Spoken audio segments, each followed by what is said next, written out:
Hello everyone and welcome back to my channel. आज की video के अंदर हम जो टॉपिक करने वाले हैं उसका नाम है एडवांस रूलिंग। बहुत ही छोटा सा टॉपिक है but guys you can expect like 1 और 2 मार्क्स का इसमें एमसीक्यू वाला पार्ट या फिर एक छोटा सा आपका टीनी टाइनी सा थ्योरेटिकल क्वेश्चन। अब इसके अंदर बहुत बेसिक सी चीज़ें हैं। दो आपके पास अथॉरिटीज़ हैं, like authority of advance ruling and the appellate authority for advance ruling. अब इन सब के बीच में आपका एक एसएससी होगा जिसको कुछ चीज़ों के रिलेटेड एडवांस रूलिंग लेनी होगी, तो वो उसके लिए डिपार्टमेंट के पास जा सकता है और उनसे पूछ सकता है उस चीज़ के रिगार्डिंग उसके जो भी उसके क्वेश्चंस बनते हैं। अब चीज़ें किस टाइप की होती हैं, अगर आपको ब्रॉडली मैं इस चीज़ को एक्सप्लेन करूं तो देयर आर सम क्वेश्चंस, जो कुछ ग्राउंड्स दिए हुए हैं जो कि आप जाकर वहां पर उनसे पूछ सकते हैं, जो कि हमें सेक्शन नंबर 97 के अंदर दिए गए हैं। तो भाई उसके अंदर सबसे पहले क्या होता है कि लाइक आपको यही नहीं समझ में आ रहा है, आप कोई बिजनेस करने जा रहे हैं एंड आप यू डोंट नो कि भाई जो क्लासिफिकेशन है उस सर्विसेज का या गुड्स का वो किस तरीके से होने वाला है, कि या वो गुड्स बनेंगे या सर्विस बनेंगे। तो उन चीज़ों को आप पूछने के लिए जा सकते हैं। कोई नई नोटिफिकेशन आई है and now you are confused कि भाई ये नोटिफिकेशन मेरे बिजनेस पे एप्लीकेबल होगी या नहीं, then you can approach appellate authority for advance ruling और उनसे आप पूछ सकते हैं। आगे बात आती है कि determination of time and value of supply of goods and services, कि भाई उसका टाइमिंग क्या बनने वाली है, क्योंकि रेट का जीएसटी जो है, रेट ऑफ जीएसटी जो है वो उस टाइमिंग के अकॉर्डिंग ही आपके वहां पर बनने वाला है। फिर आता है हमारे पास admissibility of ITC of tax paid और deem to have been paid, यानी कि आईटीसी हमें उस पर मिलेगा कि नहीं मिलेगा, या फिर टैक्स लाइबिलिटी जो बनेगी वो हमारी कितनी बनने वाली है, या फिर आएगा कि where the applicant is required to registered और नॉट। आपको यही कंफ्यूजन है कि भाई मैं को रजिस्ट्रेशन लेने की जरूरत है भी या नहीं, तो भाई इन सब चीज़ों के अंदर आप जाकर उनसे पूछ सकते हो। और whether any particular thing with respect to the goods and और services amounts to supply within the meaning of that term, कि भाई वो जो चीज़ है, पहले हमने देखो सबसे पहले देखा कि वो सप्लाई तो बन रही है लेकिन क्या वो गुड्स है या सर्विसेज है। लास्ट में हम देख रहे हैं कि वो सप्लाई भी बनेगी या नहीं। तो भाई इन सब के ये जो आपके पास डाउट दिए गए हैं, तो अब थ्योरेटिकल क्वेश्चन आपके पास बन सकता है एग्जाम के अंदर कि भाई कौन कौन से ऐसे ग्राउंड हैं जिनके बेसिस पर आप एडवांस रूलिंग ले सकते हैं। तो वो ये ग्राउंड्स आपके पास सेक्शन नंबर 97 के अंदर यहाँ पर दिए गए हैं। अगर मैं बता दूं कि अगर स्टार्टिंग से लेकर देखा जाए तो सारे के सारे एरियाज यहाँ पर कवर हो रहे हैं। फर्स्ट स्टेप आप देखें तो आपको भाई सप्लाई है कि नहीं ये देखना है। सप्लाई है तो आप ये पता कर रहे हो कि गुड्स बनेंगे कि सर्विसेज बनेंगे। उसके बाद आप ये देख रहे हो कि गुड्स एंड सर्विसेज जो आपने बेचे हैं तो उसकी आउटपुट टैक्स लाइबिलिटी क्या बनेगी। फिर आप देख रहे हो कि जो आपने पहले गुड्स और सर्विस बेचने के लिए जो चीज़ खरीदी थी उसका आईटीसी आपको किस तरीके से मिलेगा। अब जो गुड्स और सर्विसेज आपने बेचे हैं या खरीदे हैं तो उनकी टाइम ऑफ सप्लाई क्या बनने वाली है।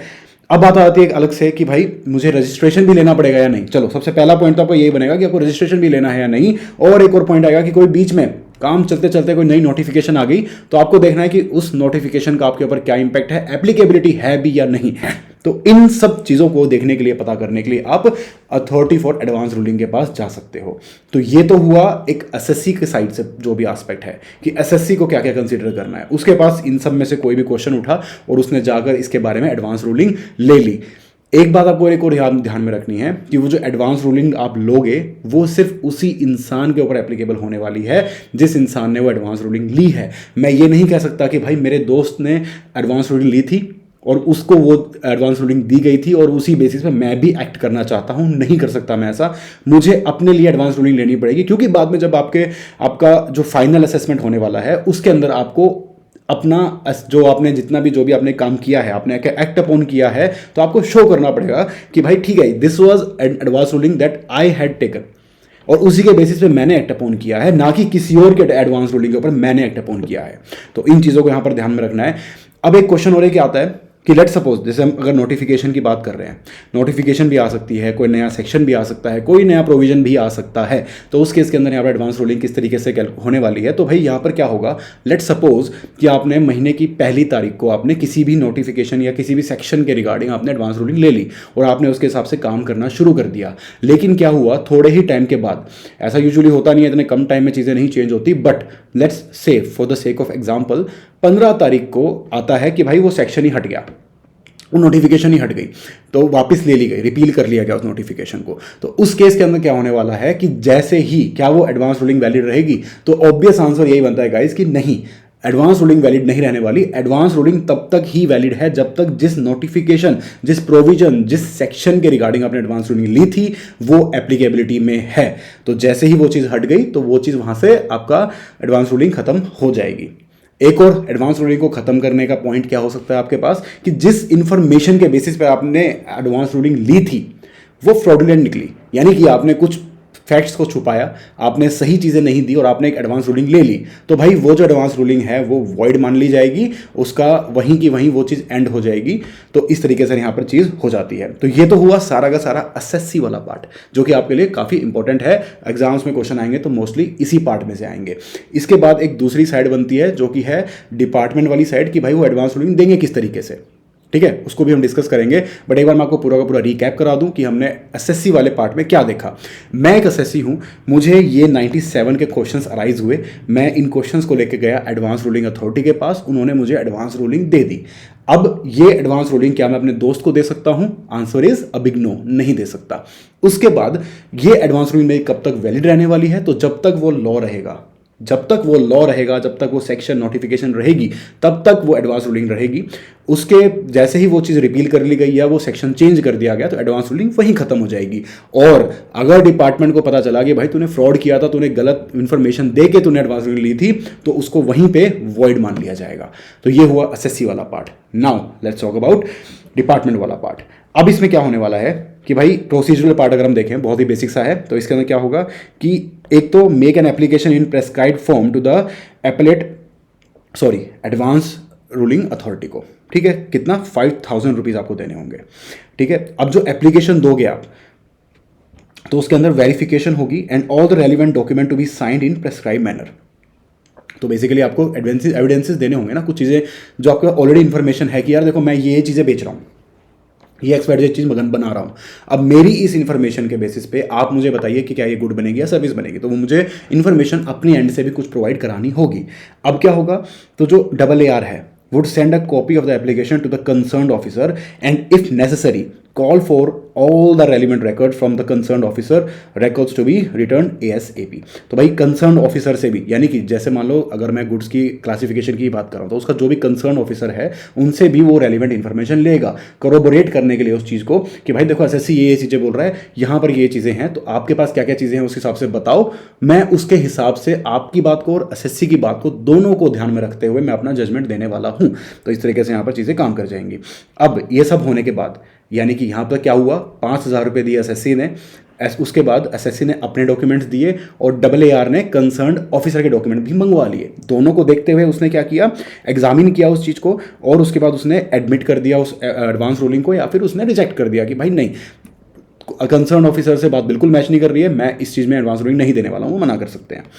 Application not to be admitted in this cases where question raise is already pending और डिसाइडेड इन द प्रोसीडिंग्स। अब देखो यार, कोई भी एसएससी है वो ये चालू बनती सोच सकता है कि यार मैं काम करता हूँ, वहाँ पर फलाना मेरा केस चल रहा है, मैं क्या करूँगा, फटाफट ना चुपके से एक एडवांस रूलिंग लेके आ जाता हूँ और मैं जाके बोल दूंगा कि देखो मैंने तो एडवांस रूलिंग ले रखी है, मैं उस हिसाब से काम कर रहा हूँ। तो इस चीज़ में लिटिगेशन में किसी प्रोसीडिंग्स में बाधा ना बने, तो वहाँ पे एडवांस रूलिंग अथॉरिटी जो है वो अपना पल्ला झाड़ लेगी कि मैं इसमें कुछ नहीं बोलने वाली, कोर्ट को let the court do what it have to do, ठीक है।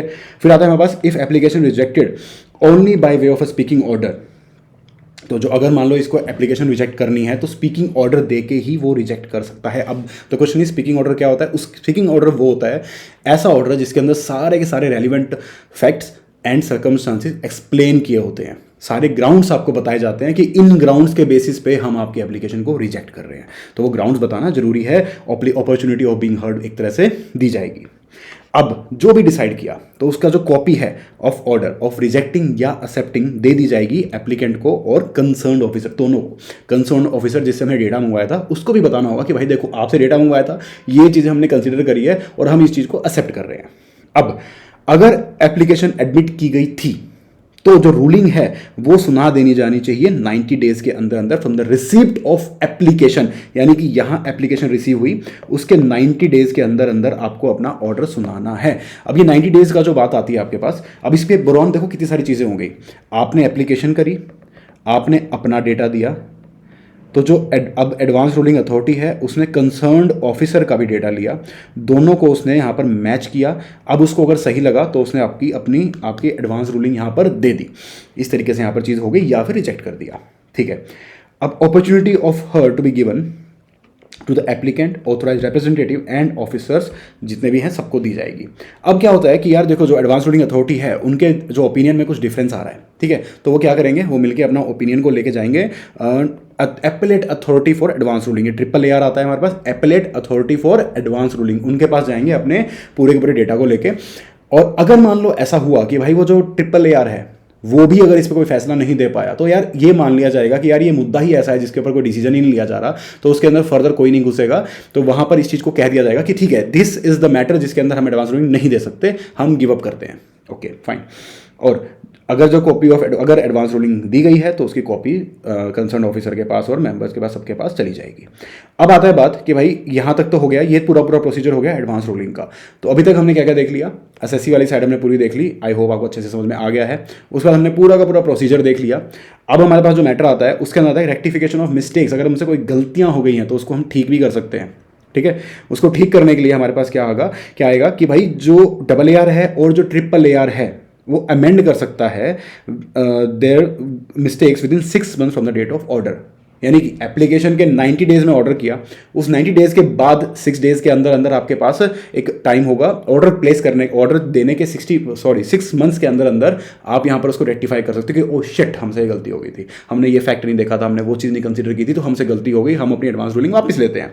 सच mistake may be notice by the authority on its own motion, खुद भी उनको लग सकता है, या फिर और brought to the notice by the applicant और the concerned officer. Concerned officer भी जा सकता है, एप्लीकेंट भी जा सकता है। एप्लीकेंट ऑब्वियसली बात है कब जाएगा, जहां पर उसकी रिजेक्ट हुई होगी। कंसर्न्ड ऑफिसर ऑब्वियसली कब जाएगा, जब उसकी एक्सेप्ट हुई होगी। तो इस तरीके से यहां पर चीजें हो जाएंगी। If tax liability increases or ITC reduces due to such rectification, applicant must be heard। अगर एप्लीकेंट की लाइबिलिटी किसी तरीके से बढ़ रही है, वो कैसे बढ़ सकती है, उसकी आउटपुट टैक्स लाइबिलिटी बढ़ जाएगी या फिर उसका ITC कम हो जाएगा। तो आइदर वे दोनों केसेस में उसका क्या हो रहा है, उसकी लाइबिलिटी इंक्रीज हो रही है। तो ऐसा कुछ हो रहा है तो ऑब्वियसली बात है यार, एप्लीकेंट को आपको अपॉर्चुनिटी ऑफ बीइंग हर्ड देना जरूरी हो जाएगा यहाँ पर। अब ये एप्लीकेबिलिटी है, इसके बारे में हमने अच्छे से डिस्कस कर लिया। तो गाइज यही था, बहुत ही बेसिक टॉपिक है, छोटे छोटे पॉइंट्स हैं जो आपको याद रखने हैं। एमसीक्यू एक पर्सपेक्टिव में आपको बता दूं कि भाई क्या क्या चीज़ें आपको याद रखनी पड़ सकती है। पहली बात तो 90 डेज वाली लिमिट, 6 months वाली लिमिट। ओके, अब आपको यहाँ पे ये भी ध्यान में रखना है कि भाई वॉइड किन किन ग्राउंड्स पे हो सकता है। वॉइड हो सकता है अगर आपका लॉ हट गया खत्म वहीं पे, या फिर आपने कोई फ्रॉड किया था गलत तरीके से, आपने वो एडवांस नहीं, तो वहाँ पर वॉइड हो जाएगा। तो इन बेसिक छोटी छोटी चीज़ों को ध्यान रखना है। बेसिक सा बहुत ही सिंपल सा चैप्टर था ये गाइज। आई होप गाइज ये वीडियो आपको अच्छी लगी है। अगर अच्छी लगी है तो लाइक करें, सब्सक्राइब करें, and thank you for watching.